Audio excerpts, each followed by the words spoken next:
اللہم علمنا منک یا رب العالمین۔ اللہ رب ذوالجلال کا بے پایا شکر ہے کہ آج ایک بار پھر ہم اپنے علم کلام اور علم فقہ الاکبر کے سمجھنے سمجھانے کے اندر دوبارہ سے شروع ہو رہے ہیں۔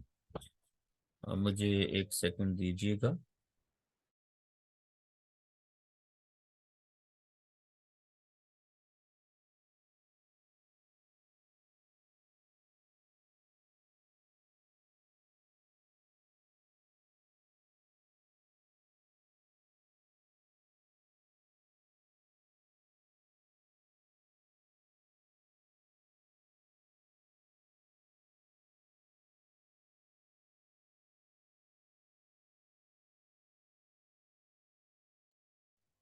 جی بسم اللہ الرحمن الرحیم، ہم لوگ شروع۔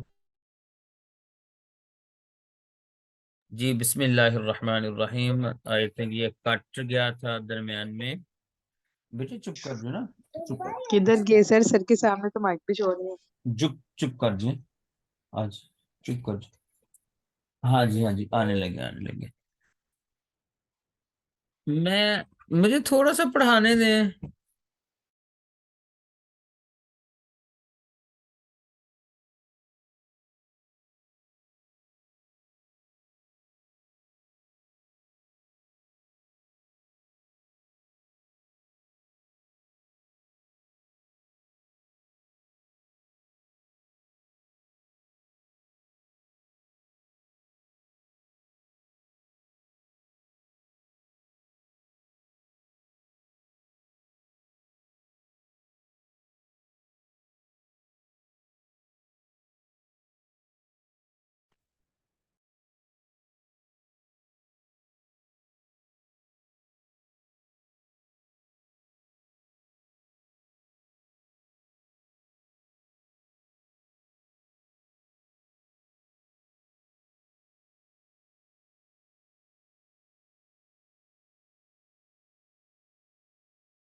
آئی ایم سوری، میرے خیال میں بچے ذرا وہ تنگ کر رہے تھے۔ میں دوبارہ سے، ہم لوگ آغاز کرتے ہیں۔ بسم اللہ الرحمن الرحیم۔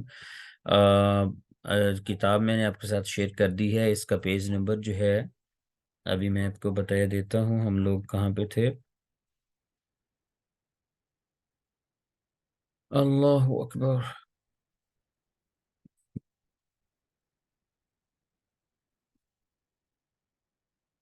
جی ہم لوگ آئی تھنک سو کہ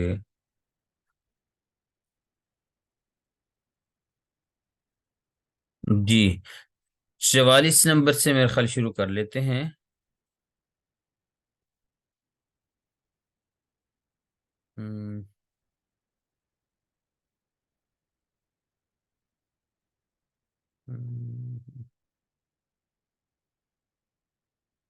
آئی تھنک یہیں سے شروع کر لیتے ہیں، 44 نمبر سے شروع کر لیتے ہیں۔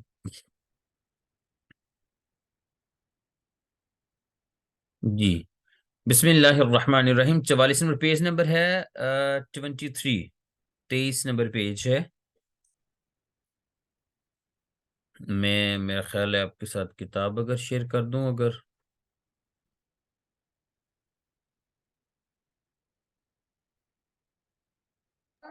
چلیے جی سر، بک شیئر کر رہے ہیں نا، پھر ہم پیج اوپن کریں گے اس کا۔ جی بک آپ کے ساتھ شیئرڈ ہے ویسے، وہ آپ کا جو سر ہم نے آج پہلا لیکچر ہے تو اپنا ہمارے پاس نہیں ہے۔ میں نے آپ کے گروپ کے اندر شیئر کر دی ہے، وہاں سے آپ لے لیجئے۔ اور باقی جو ہے یہاں پہ بھی میں آپ کے ساتھ، وہ آپ کو پیج نظر آ رہا ہوگا، اگر آپ لوگ دیکھ رہے ہیں تو پیج نظر آ رہا ہوگا آپ کو۔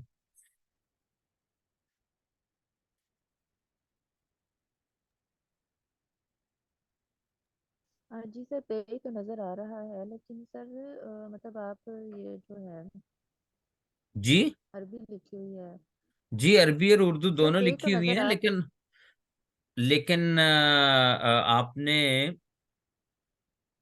فی الحال تو ہم کچھ پڑھ لیتے ہیں، سمجھ لیتے ہیں، تو عربی سے اردو میں ترجمہ بھی موجود ہے، اس کے اندر آپ دیکھ بھی لیں گے، اس میں کوئی سوال پیدا ہوگا تو آپ میرے ساتھ شیئر کر لیجیے گا، میں آپ کو اس کو سمجھا بھی دوں گا۔ 44 نمبر جو شق ہے یہیں سے ہم شروع کرتے ہیں، یہ آپ کے سامنے کھلا ہوا پیج ہے۔ بسم اللہ الرحمن الرحیم۔ وَأَفْضَلُ الْأَنْبِيَاءِ عَلَيْهِمُ السَّلَامُ محمد صلی اللہ علیہ وسلم، تمام انبیاء و مرسلین میں سب سے افضل سیدنا محمد صلی اللہ علیہ وسلم ہے۔ اور اس سلسلہ میں صاحب کتاب نے وہ حدیث پاک کا ذکر کیا ہے، انا سید ولد آدم یوم القیامت ولا فخر۔ قیامت کے دن حضور علیہ الصلوۃ والسلام ارشاد فرماتے ہیں کہ اولاد بنی آدم کا میں سردار ہوں گا، اور اس پہ مجھے کوئی فخر نہیں ہے۔ حضور اپنا وہ ذکر فرما رہے تھے۔ والملائکۃ عباد اللہ تعالی العاملون بامرہ لا یوصفون بذکورۃ ولا انوثہ، جو فرشتے ہیں یہ اللہ رب ذوالجلال کے وہ بندے ہیں جو اس کے احکام کے اوپر، اس کے اوامر کے اوپر، اس کے جو آرڈرز ہیں ان کو فالو کرتے ہیں، اور یہ مذکر اور مؤنث نہیں ہوتے، ان میں تذکیر و تانیث کا نہیں سلسلہ کہ مذکر ہیں یا مؤنث ہیں، ان صفات میں سے کسی کے ساتھ متصف نہیں ہے۔ وَلِلَّهِ كُتُبٌ أَنزَلَهَا عَلَى أَنْبِيَائِهِ وَبَيَّنَ فِيهَا أَمْرَهُ وَنَهْيَهُ وَوَعْدَهُ وَوَعِيدَهُ۔ اللہ رب ذوالجلال نے انبیاء پر کتب کو نازل کیا ہے، مختلف کتابوں کو جیسے آپ کو پتہ ہے، اور ان کتابوں میں اللہ رب ذوالجلال نے احکامات کرنے کے کہ یہ کام کرنا ہے، اور کچھ چیزوں سے نہیں کا مطلب ہے کچھ کاموں سے روکا ہے، وعدہ و وعیدہ، اور کسی چیز کا وعدہ بیان فرمایا ہے کہ یہ آپ کو ملے گی، اور کسی چیز کی سزا بیان فرمائی کہ اس پہ آپ کو سزا ہوگی۔ ان کتب کے اندر یہ چیزیں موجود ہیں۔ 47 نمبر پہ وہ جو شق ہے اس کے اندر اگر آپ آئیں گے، والمعراج لرسول اللہ صلی اللہ علیہ وسلم فی الیقظۃ بشخصہ الی السماء ثم الی ما شاء اللہ تعالی من العلی حق، من العلا حق۔ فرماتے ہیں جو معراج ہے نبی اکرم صلی اللہ علیہ وآلہ وسلم کی، اس حوالے سے جو معراج ہے حضور علیہ الصلوۃ والسلام کا اپنے جسم اقدس کے ساتھ جاگتے ہوئے آسمان کی طرف، اور پھر آسمانوں سے جتنا اللہ رب ذوالجلال نے چاہا لا مکان تک، جہاں تک وہ لے گیا، قرآن پاک میں جیسا کا ذکر ہے، یہ معراج پہ جانا حق ہے، اور یہ ثابت ہے اللہ رب ذوالجلال نے جو معراج کروائی، اور جیسے آپ کو پتہ ہے وہ قرآن پاک کا 15واں پارہ یہاں سے شروع ہو رہا ہے، سبحان الذی اسری بعبدہ لیلا من المسجد الحرام الی المسجد الاقصی، مسجد حرام سے مسجد اقصی تک سیر کرے۔ تو اس کا ذکر جو ہے پھر آگے آخری پارے کی کچھ صورتوں کے اندر بھی موجود ہے، مختلف جگہ پہ سفر معراج جو ہے وہ ذکر کیا گیا ہے، یہ بھی حق ہے۔ اچھا، آپ میں سے کسی کا سوال یہ بھی تھا کہ آپ کو سمجھ نہیں لگ رہی کہ کیا پڑھا رہے ہیں، کیا ہو رہا ہے۔ میں نے شروع میں، اصل میں آپ نے کچھ لوگ ایسے بھی تھے جس نے شروع میں وہ لیے نہیں، لیکچر نہیں لیے، میں نے گزارش یہ کی تھی کہ علم کلام جو ہے یہ وہ علم ہے جس میں جو عقائد اسلامیہ ہیں ان کو عقل اور نقل، یعنی قرآن و حدیث کے ساتھ ساتھ عقلی جو جو جو جو جو دلائل ہیں ان سے عقائد کو ثابت کیا جاتا ہے، یہ بنیادی طور پہ علم ہے۔ تو اس کے اندر وہ یہ جو کتاب ہے یہ بڑی بنیادی کتاب ہے اس فن کے اندر، علم کلام کے اندر۔ تو عقائد نصفیہ جو ہے اس کو وہ منتخب کیا گیا ہے اس پرچے کے لیے اور اس نصاب کے لیے۔ اس میں یہ کچھ شقیں بیان کی گئی ہیں جو ہمارے عقائد کی، کہ یہ عقیدہ، یہ عقیدہ، یہ عقیدہ، یہ عقیدہ ہمارا ہے۔ ابھی تک جو 47 عقائد ہم نے پڑھ لی ہیں، 47 شقیں ہیں ان عقائد کی، تو یہ ہم وہ چیزیں پڑھ رہے ہیں جو عقائد ہیں ہمارے، ان کے اوپر ہم بات کر رہے ہیں۔ کچھ لوگ یہ پوچھ رہے تھے سر کہ یہ جو ہمیں شکے ہم پڑھ رہے ہیں، یہ عقائد جو ہے ہمارے، ان کا کوشچن کس طرح آئے گا؟ آپ نے اگر دیکھیے اس کے اوپر آپ کا جو پیج ہے واٹس ایپ کا، میں نے اس کے اوپر دیکھا تھا، اگر آپ نے دیکھا ہو تو وہ پیپر ہے پورا بنا ہوا. میں مثلاً اگر یہی کھول لیتا ہوں، یہاں پہ تھا آپ کا، میں نے کچھ دن پہلے 2-3 دن پہلے دیکھا اس میں پیپر شیئر کیا ہوا تھا، میڈم سعدیہ نے پیپر شیئر کیا تھا. مجھے نہیں اندازہ ہے کہ وہ بھی موجود ہے یہاں پہ یا نہیں ہے. چلیے میں یہاں سے دیکھ لیتا ہوں.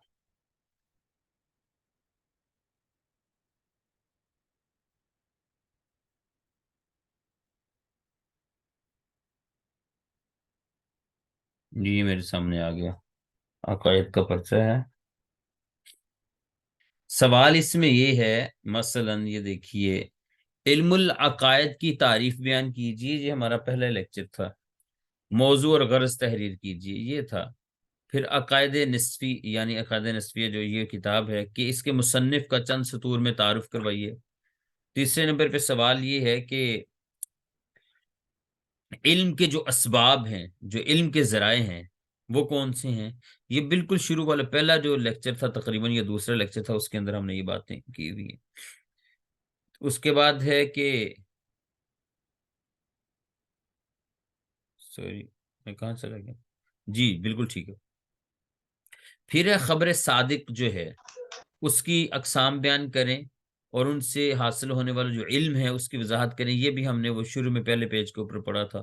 مطلب اس کو ایک مرتبہ آپ نے پڑھ لیا تو ایک تو ہے جو سامنے لکھا ہے ترجمہ، اس کو پڑھ لیا تو اس سے بھی آپ کا کافی گزارا ہو جائے گا. لیکن اس کے ساتھ ہم تھوڑی سی تشریح بھی کر رہے ہیں، جس چیز کی سمجھ نہیں لگتی ہے اس کو ہم تشریح میں بھی آگے لے کے جا رہے ہیں. تشریح میں بھی یہ یعنی کو 8-10 پیج ہیں، پہلے یہ ان کا ترجمہ پڑھ لیں گے تو سارے عقائد آپ کے سامنے آ جائیں گے. اس کو پیپر دینے کی بجائے زیادہ اپنی اصلاح کی طرف لے کے جائیں گے تو آپ کو فائدہ ہوگا کہ آپ کو چیزیں معلوم ہوں کہ ایک بینگ اے مسلم اور بینگ اے مسلم اسکالر، ایک آپ کے پاس وہ آپ کا عقیدہ کیا ہے اور کیا ہونا چاہیے چیزوں کے بارے میں. تو یہ وہ ہے. تو اس میں پھر وہ سمجھ لیجئے، تو سمجھنے کے ساتھ آپ کو انشاءاللہ وہ چیزیں جو مزید ان کی وضاحت ہو جائے گی. وہ عقائد جن کے اوپر ہم ویسے بلیو کرتے ہیں، جب وہ اس کی تفصیل آپ پڑھیں گے تو وہ نکھر کر سامنے آ جائیں گی چیزیں انشاءاللہ. اسی طریقے سے آگے ہے ایک سوال یہ ہے کہ عقائد نصفی میں مذکور صفات باری تعالیٰ تحریر کریں، ان کی وضاحت کریں. اللہ تعالیٰ کی صفات جو ہیں وہ کون سی ہیں اور ان کی وضاحت کریں. پھر ایک ہے کہ رؤیت باری تعالیٰ یعنی دیدار الہی جو ہے، اللہ کا دیکھنا، اس کے بارے میں ائمہ کرام کی آراء کیا ہیں، ان کا دلائل ذکر کریں. اللہ کو دیکھا جا سکتا ہے یا نہیں دیکھا جا سکتا، اس حوالے سے ہم نے پڑھا تھا ایک مرتبہ پیچھے کر کے. اسی طریقہ عذاب قبر کے ثبوت اور عدم ثبوت کے اوپر، کہ قبر کا عذاب جو ہے وہ ثابت ہے یا نہیں ہے. اس پر کچھ لوگ کہتے ہیں عذاب قبر نہیں ہے، کچھ لوگ کہتے ہیں ہے. دونوں فریقین کے عقائد جو دلائل ہیں وہ دلائل سے ثابت کریں، دونوں فریقین کا موقف جو ہے.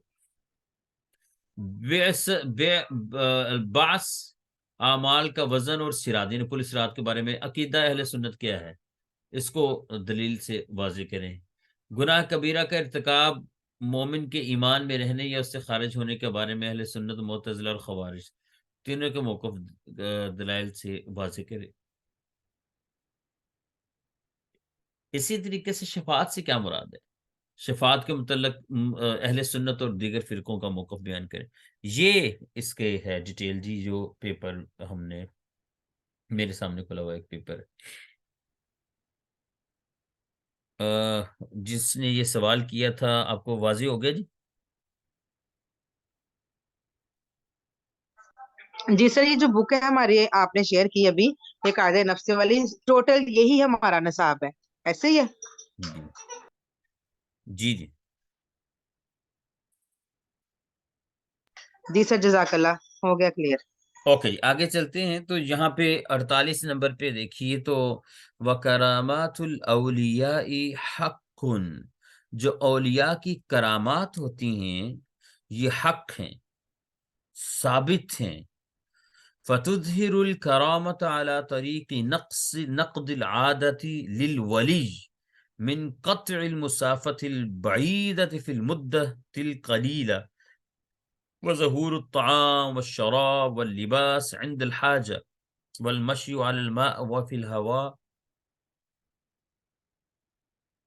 وکلام الجماد العجما واندفاع المتوجہ من البلاء اندفاع المتوجہ من البلاء وکفایت المہم من الاعضاء وغیر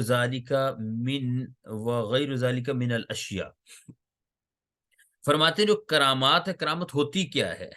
کرامت عادت کے خلاف کوئی بھی چیز جو اللہ رب ذوالجلال اپنے ولی کے لیے ظاہر کر دیتا ہے، اس کے اندر وہ ان کرامات کی کچھ مثالیں دی گئی ہیں.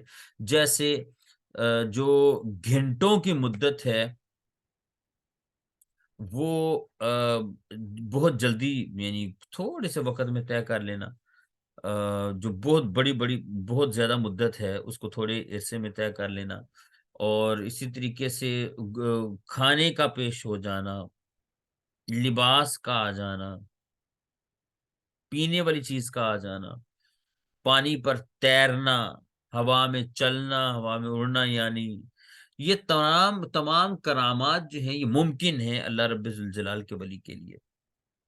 اسی طریقے سے بے زبان جانور جو ہیں، بے زبان جانوروں کا، پتھروں کا بولنا، اور بلاؤں کا ٹل جانا، مصیبتوں کا ٹل جانا، دشمن کا ہلاک ہو جانا، اس طرح سے باقی بھی چیزیں، یہ علامات، یہ کرامات ہیں اولیاء اللہ کی. یہ اولیاء اللہ کی کرامات ہیں اور یہ حق ہے. تو عقیدہ اہل سنت یہ ہے کہ یہ اس پہ ایمان لانا ہمارے لیے واجب ہے. مطلب یہ ثابت ہے قرآن و حدیث سے جو بتانا چاہ رہے ہیں. اچھا، اس کے بعد یقول ذلك معجزة للرسول الذي ظهرت هذه الكرامات لواحد من امته لانه يظهر به انه ولی. فرماتے ہیں کہ یہ جو خلاف عادت کام ہوگا جو ولی کے لیے ظاہر ہوتے ہیں تو یہ کرامات ہو جاتی ہیں، اور اگر یہی رسولوں کے لیے ہوں جو خلاف عادت کام ہوتا ہے تو یہ معجزہ ہوتی ہے اس کی امت کے، یعنی اس نبی کی امت کے اس فرد کے لیے یہ کرامت ظاہر ہو جاتی ہے. تو اس ظہور، کرامت کے ظہور سے یہ معلوم ہوگا، کرامت کے یعنی کرامت کے ہونے سے یہ معلوم ہوگا کہ یہ شخص ولی ہے. اور کوئی شخص اس وقت تک ولی نہیں بن سکتا جب تک وہ دین میں سچا، پختہ اور پکا نہ ہو جائے. اور اس کی سچائی یعنی دیانت جو ہے ان سے یہ بھی کہ وہ رسول کی رسالت کا اقرار کرے. جو رسولوں کی رسالت ہے، ظاہر ہے باقی سارے بھی معنی چیزیں، جیسے اللہ رب ذوالجلال کی وحدانیت ہے، رسول خدا صلی اللہ علیہ وسلم پر ایمان ہے، حضور کے ختم نبوت ہے. یہ وہ چیزیں جن پر ایمان لانا انتہائی ضروری ہے، اس کے بغیر کوئی گزارا نہیں ہے. وافضل البشری بعد نبینا، جو نبیوں کے بعد سب سے افضل ترین شخصیت اس امت میں ہے وہ سیدنا ابو بکر صدیق رضی اللہ تعالیٰ عنہ ہے. ثم عمر، پھر عمر فاروق ہیں، پھر عثمان غنی ہیں، پھر حضرت علی المرتضیٰ ہیں. وخلافتہم علی هذا الترتیب، اور ان کی خلافت بھی جو ہے وہ اسی ترتیب کے ساتھ ہے. والخلافت 30 سنہ ثم بعدها ملک و امارہ. صاحب کتاب یہ بھی فرماتے ہیں کہ خلافت جو ہے اس کی جو مدت ہے وہ 30 سال ہے، اس کے بعد پھر بادشاہت ہے، امارت ہے، یہ شروع ہو جاتی ہے. والمسلمون لا بد لهم من امام، مسلمانوں کے لیے ایک امام کا ہونا ضروری ہے. یقوم بتنفیذ احکامہم، جو ان کے احکام کو تنفیذ ان کے نافذ کرتا ہے. و اقامت حدودہم، اور ان کی حدیں جو ہیں، حدود، ان کو وہ ان حدود کو قائم کرتا ہے. و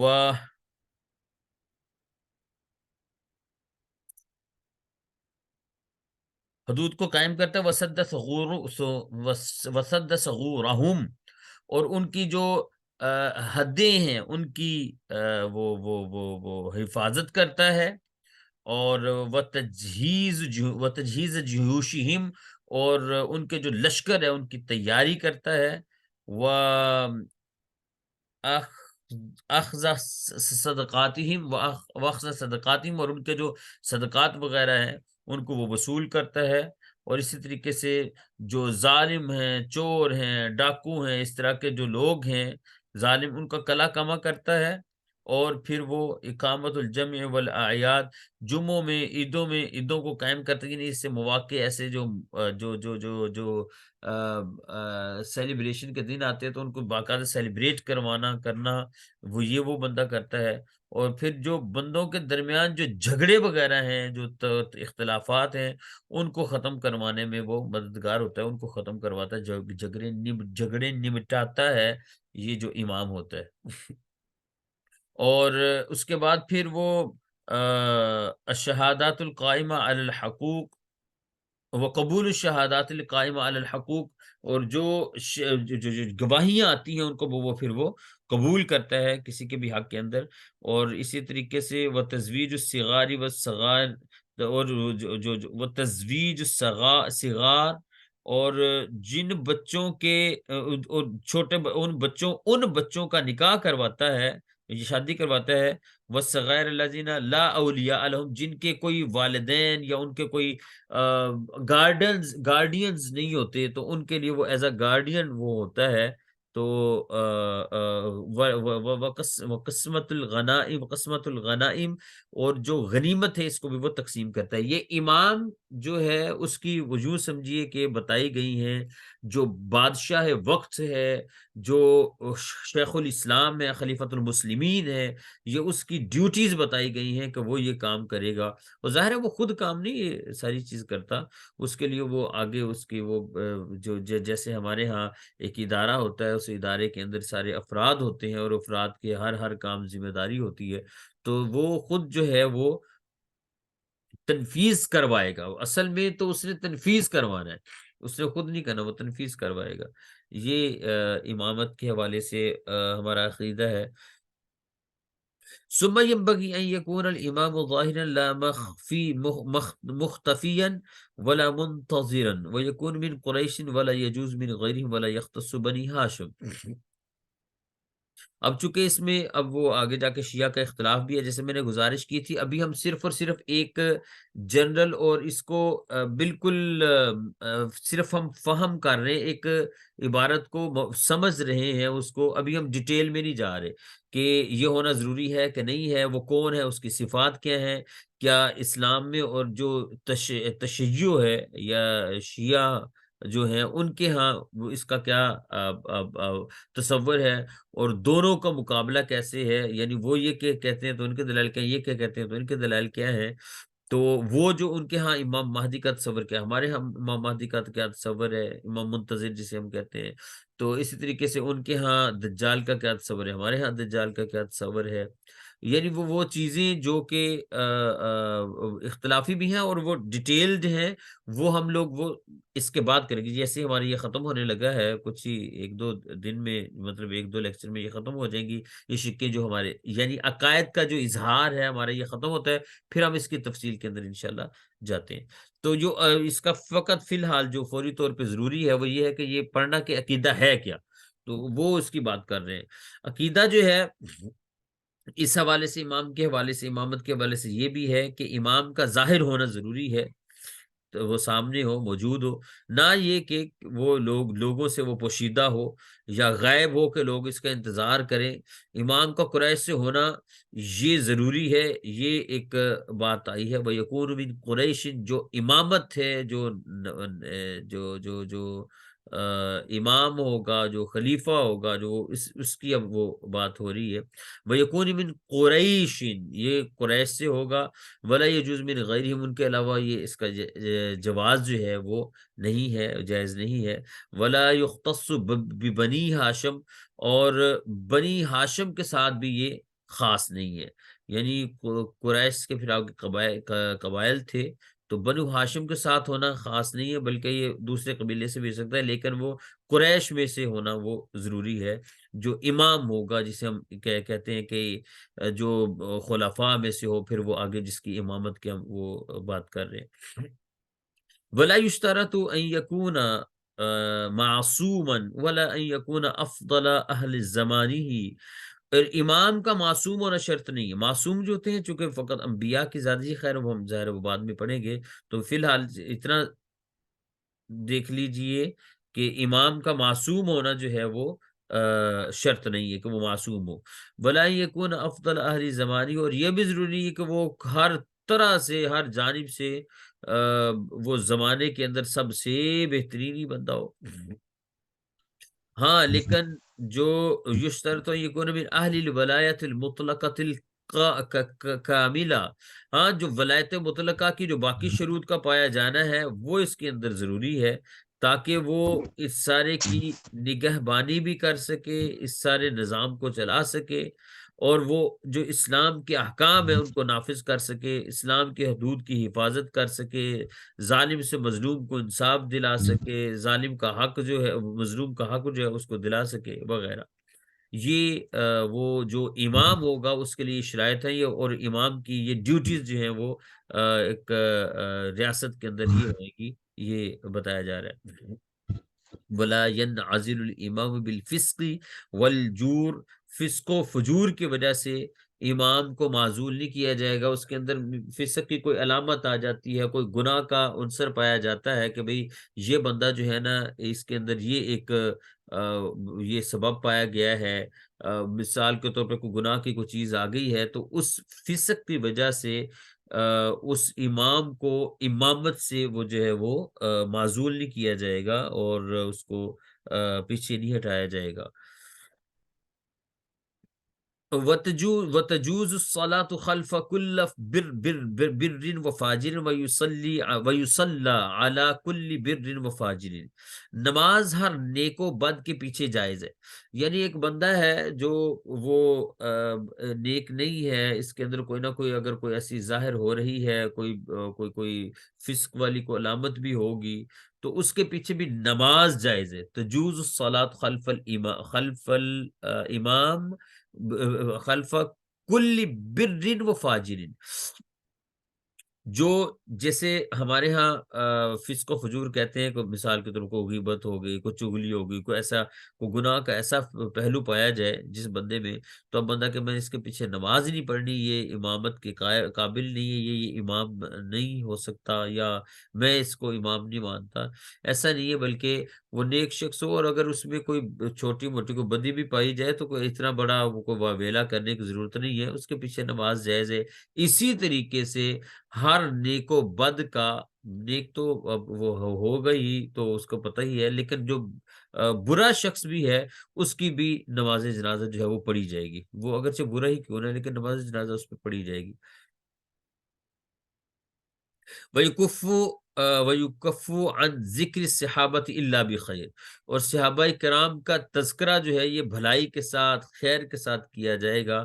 صحابہ میں سے وہ ان کو اللہ تعالیٰ معاف فرمائے، ان کے اوپر کوئی جو جیسے قدغن لگایا جاتا ہے، کوئی باتیں کی جاتی ہیں، کوئی سب و شتم کیا جاتا ہے، اس طرح کا کوئی معاملہ نہیں کیا جائے گا. میرا خیال کہتا ہے کہ ہمیں یہاں سے یہاں تک پڑھنا چاہیے. یہاں سے 57 نمبر 57، یہ آپ یاد رکھ لیجیے، 57 یہاں سے ہم انشاءاللہ نیکسٹ ٹائم وہ شروع کریں گے. تو یہاں تک کے لیے ہم لوگ یہاں پہ سٹاپ کرتے ہیں، اور یہاں پہ کوئی کوشچن آپ کے ذہن میں کوئی چیز ہے تو بتا دیں. جیسے میں نے بتایا ہے ابھی یہ ہم لوگ صرف اور صرف کر رہے ہیں، ایک عبارت کو دیکھ رہے ہیں اور عقیدے کو، عقیدہ صرف سمجھ رہے ہیں. ابھی جو اس کے اختلافی پوائنٹ ہے اور جو اس کی جو تفصیل ہے وہ جیسے یہ تو میرا خیال کہتا ہے یہ مکمل اگر آپ دیکھ رہے ہو تو یہ مکمل مل ملا کے بھی تو 66 بن رہے ہیں یہ والے. تو 66 کے بعد پھر ہم لوگ وہ دوبارہ سے ایک ایک کر کے شروع ہوتے ہیں، اور وہ انشاءاللہ وہاں پہ تفصیل کے ساتھ پھر چیزوں کو ذکر کرتے چلے جائیں گے انشاءاللہ. وہ آگے جیسے آپ دیکھیں گے اس کتاب کے اندر وہ ایک ایک چیز کو ایک تفصیل کے ساتھ بیان کیا گیا ہے، اس کے اوپر ہم تھوڑا تھوڑا تبصرہ کرتے چلیں گے انشاءاللہ. جی تو کچھ پوچھنا چاہے تو 5-7 منٹ ہیں. جی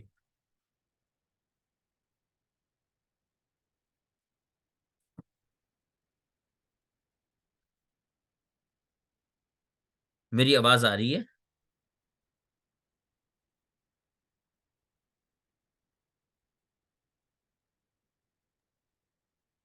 جی سر آ رہی ہے. جی ٹھیک ہو گئے. جی سر آ رہی ہے. جی کہ اگر کوئی کسی کے ذہن میں کوئی سوال ہے اس حوالے سے تو ہم لوگ بات کر لیں، پھر ہم لوگ یہاں پہ سٹاپ کر رہے ہیں. جی اچھا سر، ابھی آپ نے یہاں پہ کہا کہ کوئی اگر کسی بھی مطلب شخص کے اندر کوئی برائی پائی جاتی ہے تو اس کے پیچھے آپ نماز پڑھ سکتے ہیں. ہاں ہاں تو کوئی ایسی صورت ہے کہ کون سے مطلب شخص کے پیچھے نماز پھر نہیں جائز، مطلب جی اگر جی، کسی کا جیسے عقیدہ درست نہیں تو کیا اس جیسے پہ میں نے یہی، نماز جائز ہے؟ آپ نے بالکل یہ بات ٹھیک ہے، میں نے آپ کو گزارش کی نا کہ یہ تفصیل نہیں ہے، یہ صرف اور صرف ہمارے پاس ایک میں نے آپ کو عقیدہ بتا دیا۔ اب اس کی تفصیل جب ہم پڑھیں گے ظاہر ہے آگے جا کے، تو اس کے اندر وہ دو صورتیں ہیں۔ یہ اس فاجر آدمی سے کیا مراد ہم لے رہے ہیں؟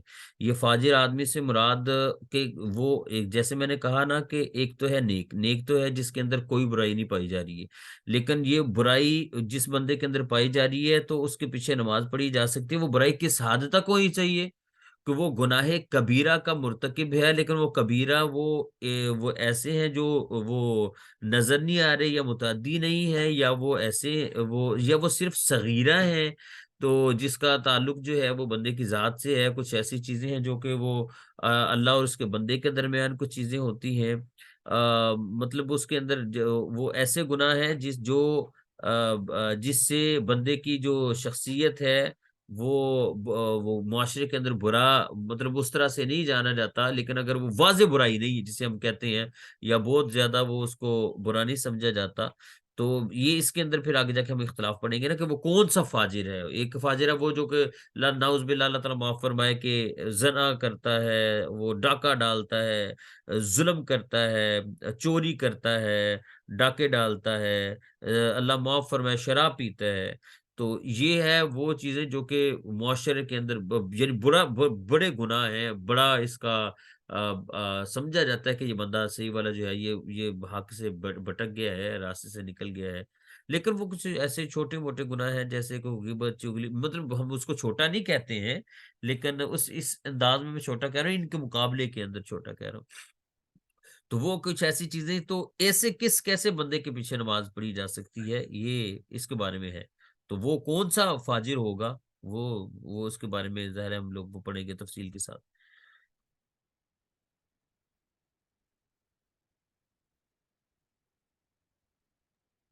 جی ٹھیک ہے سر، تو تھینک یہاں یو۔ پہ صرف وہ ایک چھوٹا سا وہ بس فوری طور پہ سمجھ لیجیے کہ اگر کوئی ایسا بندہ ہے جس کے جو جو جس کے واضح ایسے گناہ نہیں ہے، جو کہ معاشرے کے اندر خرابی پیدا نہیں ہو رہی جس سے، یا لوگوں کے اندر اس سے نفرت پیدا نہیں ہو رہی ہے، تو یہ سمراد وہ ہے، فوری طور پہ یہ سمجھ لیجیے۔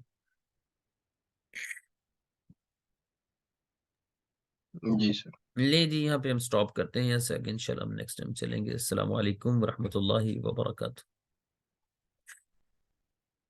وعلیکم السلام ورحمۃ اللہ۔